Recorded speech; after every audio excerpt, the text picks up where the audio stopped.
everybody. This is Jack Terrill. I'm Executive Director of Wentworth Economic Development Corporation. We're a 501c3 that's in business to help small business. We advise, finance, and promote the sector here in the Eastern Lakes region of New Hampshire.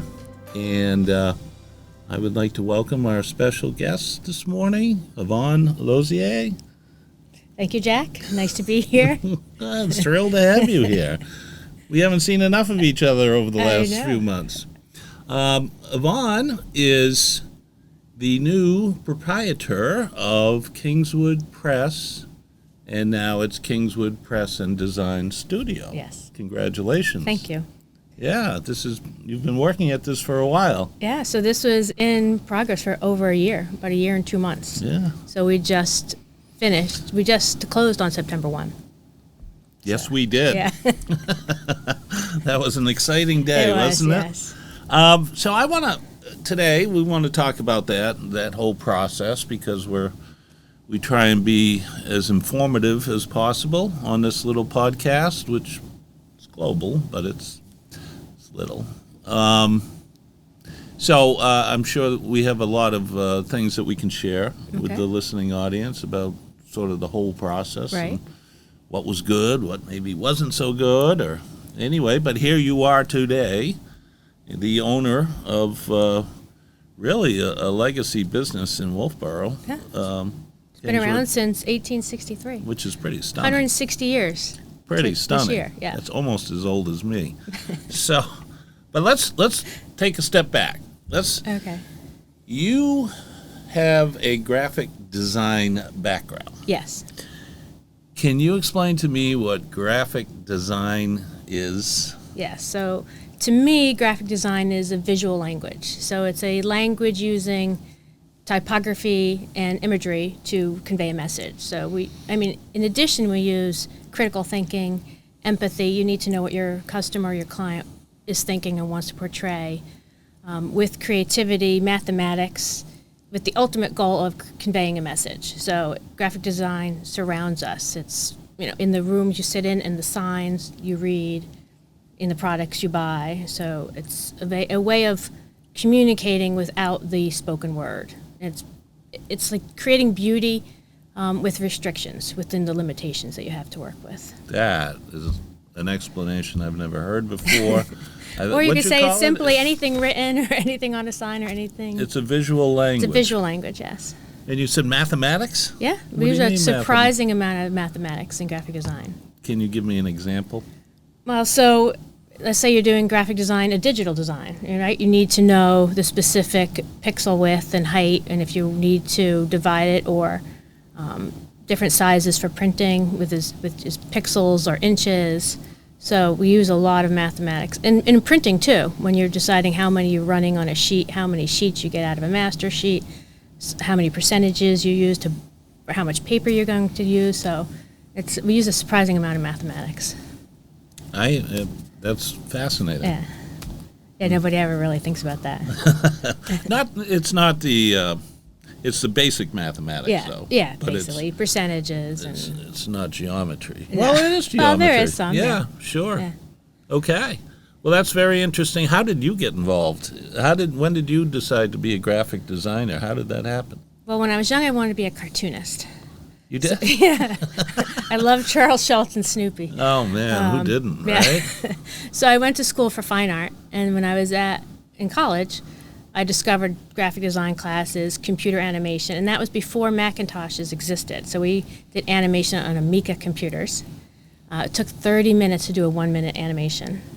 So that wasn't where I wanted to go. So anyway, I went to school at Oxford Poly for a semester over in Oxford, England. And I met a professor over there who really changed the whole direction of where I was going. So he was the director of the arts program there. And it was really an interesting school program. It was hands-on. We did book arts, we did photography, we did graphic design. And he was the first professor who really made me think that I could do this. So we had a competition. We had to design a poster for a Shakespeare play down in Oxford, and I won. So my design, so this little American girl over in Oxford, England, my posters were all over Oxford. No kidding. Yeah, so when I came back, that's what I pursued when I graduated college. So, when you were designing that poster, were you in your mind doing graphic design, or? I think it was doing more illustration and then adding the typography to me was the graphic design part. But since then, it all goes together. It's really cool. Yeah, it was really fun. That's how you found your path. Yeah. So when I came back, my first job was at a newspaper in Boston. Well, actually, a shine shop first, and then a newspaper. And sort of I learned everything on the job. So. Do you stay in touch with the professor? He has passed away since. He has passed. Yes. So his name was, his last name here is Tony Ivora. He was pretty famous for making the Che Guevara poster, the Argentinian. Oh, yeah? Yeah. That was him. That's his poster? Yes. Whoa. So he was really well known. He was really like poster design, graphic design. He was really top of the league. So it was really nice to be able to learn from him. Yeah, you never know where your next influence is going to come from. Exactly. And you never know where your angels are going to show up. Sorry about that, gang. I never get phone calls. That's really cool. Yeah. So obviously he was a big part of, Yep. and He was a catalyst, I would say. a catalyst Yeah. is a good way to put that. And then so you came back to the States and went all in on this graphic design, or continued your education? No, I went all in. I graduated after that, and I started working at at first a sign shop. I didn't really learn too much there because I ended up cleaning her bird cage and doing all the errands. Wow. So cleaning a bird cage. So from there, I started working at the Banker and Tradesman, and I will give a shout out to Bill Samatas. He was my boss at the time, and he was integral in everything I could learn. So I went for an interview there. It was a 4-hour interview, and I failed my test because I had to do a typing test. I didn't know how to type. And I failed the test, and he said, "If I hire you, will you do better?" And I said, "Yes." So I worked there for about 7 years, being the production manager for the newspaper, designing the ads, moving into the marketing department, and I just loved it. So that was my career. You discovered you had a passion for it. Yep. You wanted to go all in. I think that's really important, right? Because if you only go half in on something, you're only going to get half the results. Right. I believe you need to have the passion. Yeah. Right? If you have a passion and you convince other people, so then you have a mission, right? Your passion becomes your mission. And if you can convince other people to come on board, then you have a purpose-driven mission, a purpose-driven business. And you really need the passion for that.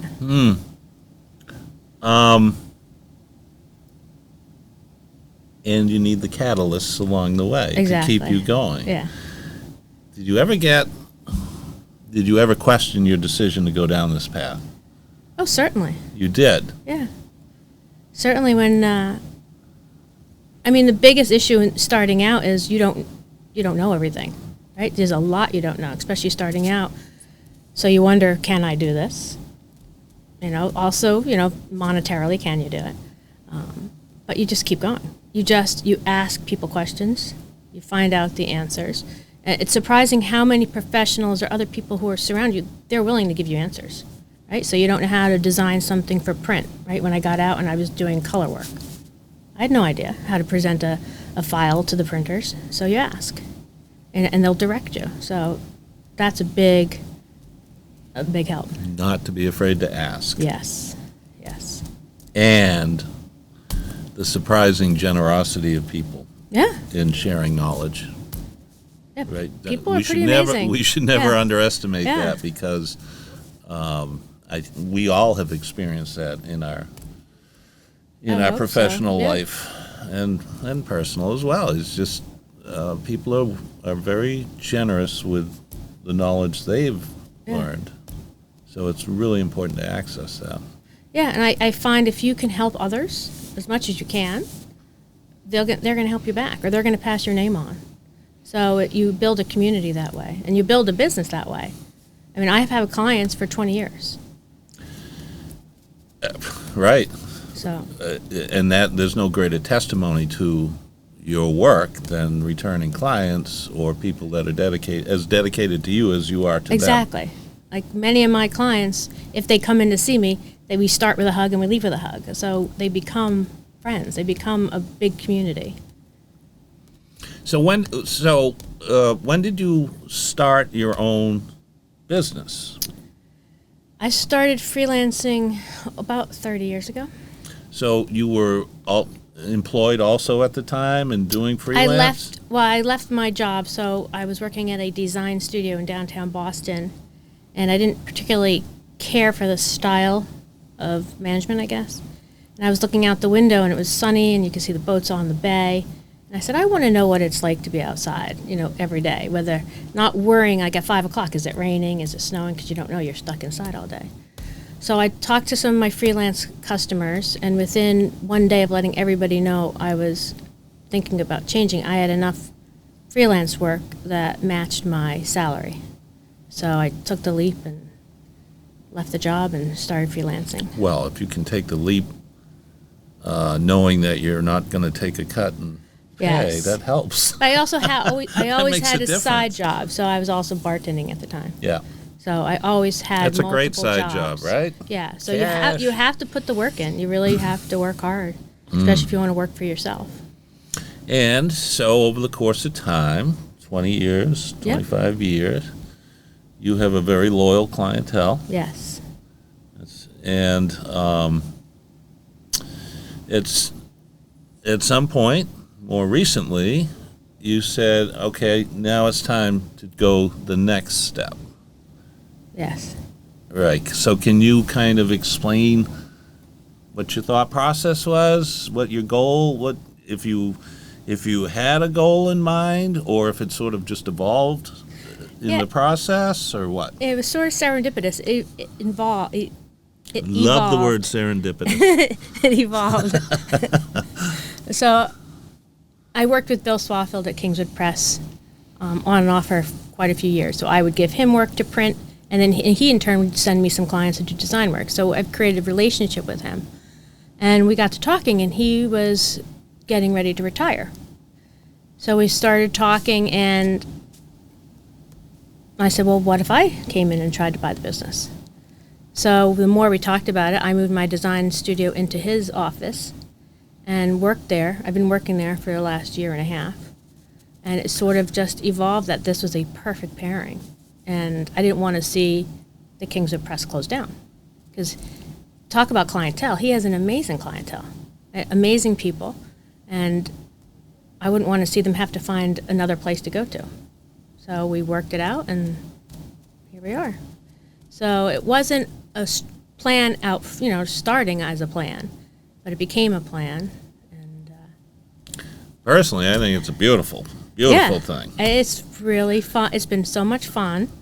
It's like something you didn't know you wanted until you have it, and now I couldn't imagine not having it. And you would consider Bill one of those better angels in your Absolutely. professional. Absolutely. He's a mentor. Absolutely. Just like a few others, he is generous with his time, with his knowledge, with his spirit. So the whole last year and a half has been a dream working with him. And so, and by doing that, you were able to really get your head around the printing side Yeah. of the world, right? Yeah, so I have not run big printing presses before. I've run letterpress before. I never run the digital presses or the cutting machine or the drill press, saddle stitchers. Now I can run all those. Is that So right? he has shown me everything. And I've been running them for the last year. And now I have someone working with me. Her name's Allie, so we've taught her. Shout out to Allie. Yeah. and Bill has taught her and been generous with his time with her. So now we know all how to do everything. We've learned and met some of his clients. A lot of clients sort of crossed over. They were my clients or his clients. So it's been invaluable to work there for the last year and a half. Yeah, really set you up for Yeah. this final Absolutely. move. So the plan starts to evolve. Hey, this would make sense. Here's a legacy business. Let's keep it. Let's honor that legacy. honor the work that's gone on before you, Right. and honor the clients that have been loyal to the business, and not only keep it operating, but make it better by adding or marrying in the design, Right. the graphic design piece. Right. So now it's really a complete print house. Yeah, so it's print and design studio. So we can print we're bringing large format.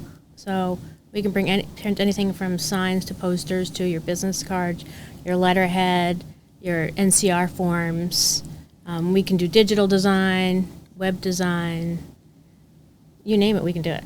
And if we can't do it in-house, I have partners with print shops all over the state that I've worked with for 30 years that can do it. Or if you just need advice, you could come in and we can tell you where you should print this or how you should do this. So yeah, so you can come in and have everything designed, printed, finished, right in one spot. That's awesome. Yeah. All right, so there's a difference between saying, maybe I should purchase this business and actually getting to the closing table. Yes. That's a journey. Yes, it is. That's a journey that has very little to do with graphic design or very little to do with printing. Right. It's a path of its own. It's very business oriented. Absolutely. It's legalistic, and there's the realization that you're taking on a large nut. Yes. Right? That Very big you're difference, responsible yes. for. Yes. Right? Yes. Not for a year. Yes. Right, Yvonne? Right? No, not. This is a long-term It is. commitment. Yes, it's a big commitment. And if it goes well, it's awesome. If it goes south, it will really mess you up. That's not going to go south. No, I know that, and that's why you're here today. I'm positive it's not going to go south. But still, Yeah. it's a. You have those worries, yeah. So talk about that journey. That hey, maybe I could buy the business to the closing table. Talk about that. What it was like for you. What maybe some things you learned that you might do differently, or things that really struck you in the process. What came easier than you thought it would? What came harder than you thought it would? I would like to hear about that, because we're talking about a year, Yeah. over a year, to get to that closing table. So as I mentioned a little earlier, so it started organically, and my original thought was, Bill and I were talking, that I would buy the business and, pay him off monthly. So it would just be between friends. And as we started working with that and noticed that somebody wanted to buy the building. So if the building didn't exist, Kingswood Press, it'd be hard to have Kingswood Press exist. So then it started making me think that, all right, I really needed to buy the building and the business. And I guess what I learned is I wasn't thinking big enough. Because before that I was just like, oh, I'll just pay him monthly. So someone told me that WEDCO was a good place to go. A place for advice for possible loans. So I met with you. And that's when I started thinking bigger, honestly. I said I was interested in buying the building and the business if possible, and you said let's do it. So it was like you were the catalyst to make me think bigger. So then that just opened up a whole nother world, really. Like, made you really think differently, really made you think about putting a business plan, made you think about, is this viable? Can this survive? There was a lot of naysayers saying, print is dead. Do you have the bandwidth to do this?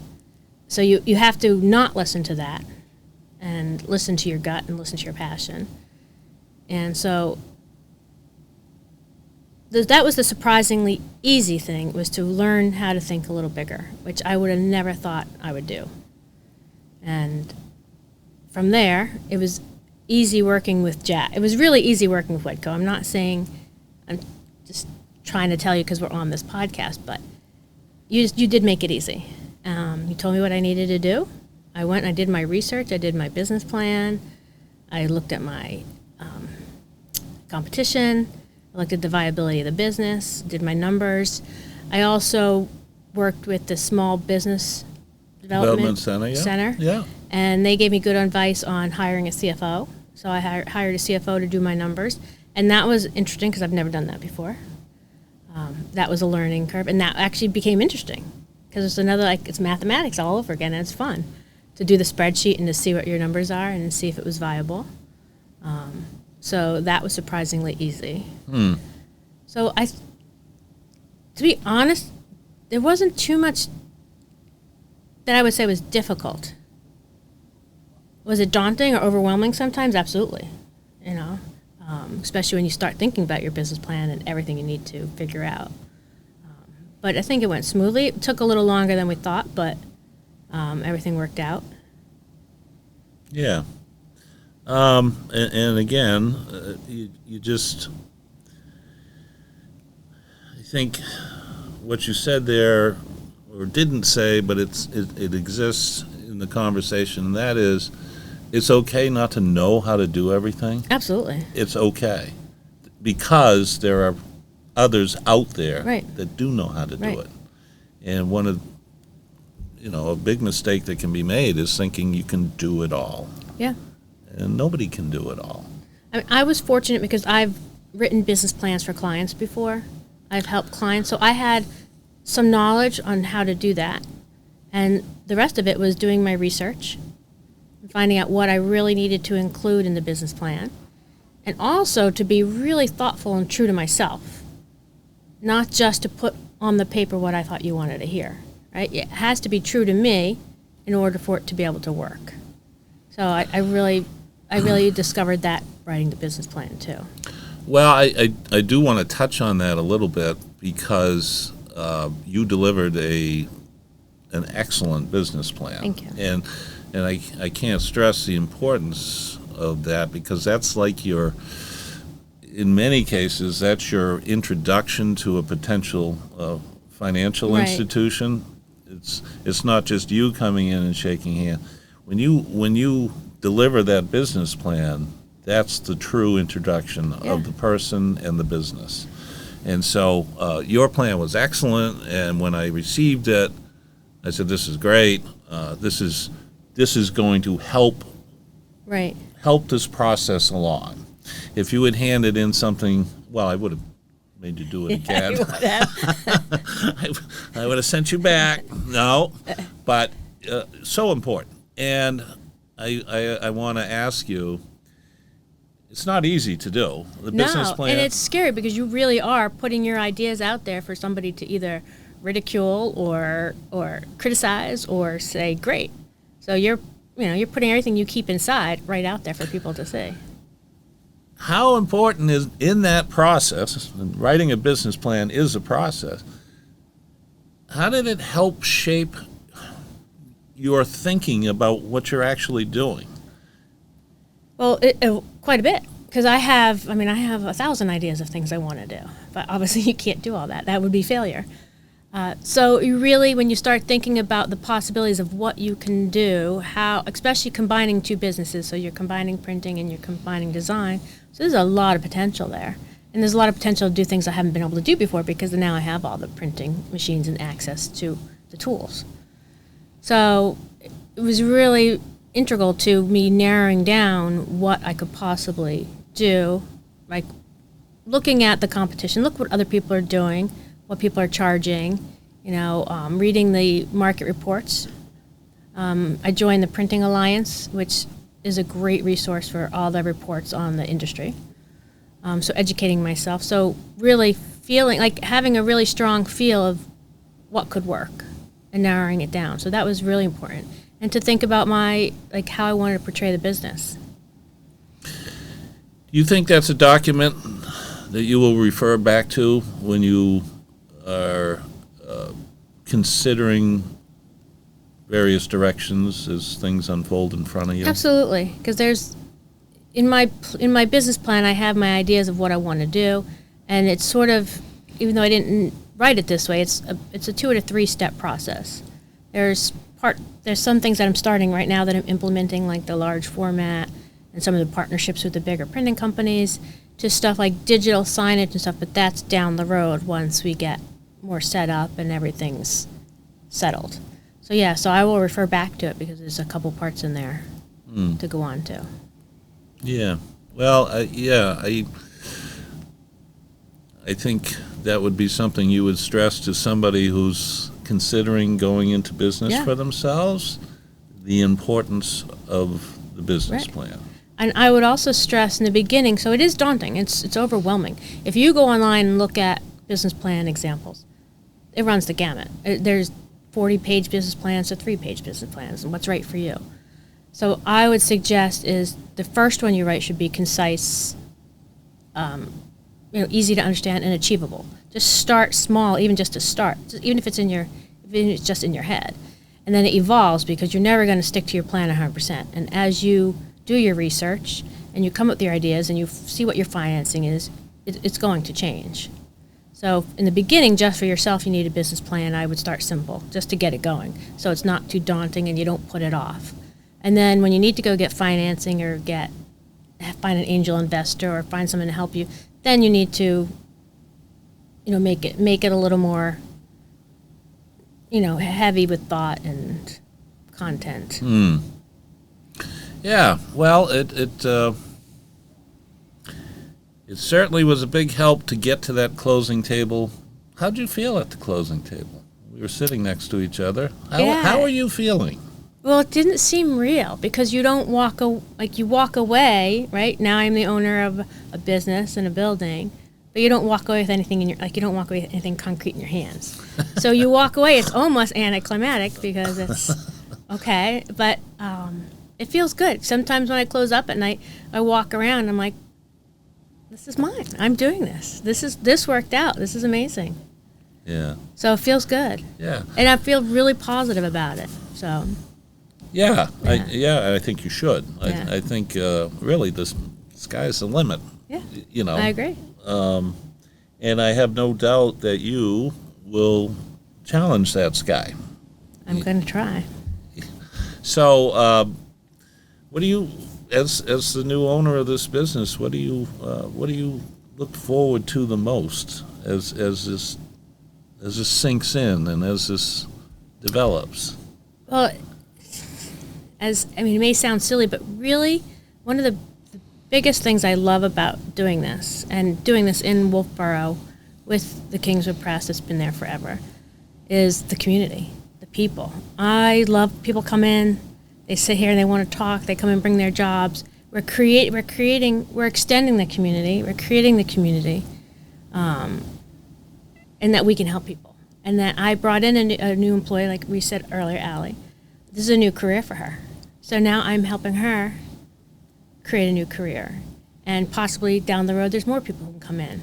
So I want it to be a community, a really creative worker space that is it's good for the community, it's good for us. We get to create things, help people.